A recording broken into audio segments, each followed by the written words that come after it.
Welcome to Sweet Life Beat Life. We hope this video helps. In this video, I will show how to replace a cabin air filter. First, make sure you have a new cabin air filter and a small flathead screwdriver ready. Park your Toyota Camry on a level surface and turn off the engine completely. This straightforward maintenance task is surprisingly quick, usually taking only about 10 to 15 minutes from start to finish. It's an easy way to improve your car's air quality.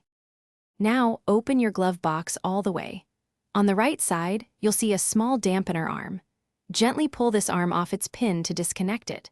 Next, carefully press inward on both the left and right sides of the glove box. This action will release the stops, allowing the glove box to swing down further and reveal the filter housing behind it. With the glove box down, you'll see the cabin air filter housing. There are two small clips on the cover. Unclip them and remove the cover. Carefully pull out the old filter. Pay close attention to the direction of the airflow arrow on the old filter. Now, insert your new cabin air filter, making sure its airflow arrow points in the same direction, typically downwards. Finally, replace the filter housing cover, ensuring both clips snap securely into place. Then, push the glove box stops back inward to allow it to swing up, and reattach the dampener arm to its pin. Close the glove box and you're all done. You've successfully replaced your cabin air filter.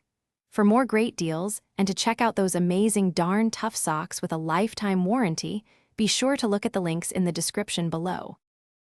Thanks for watching. Consider subscribing if we helped you.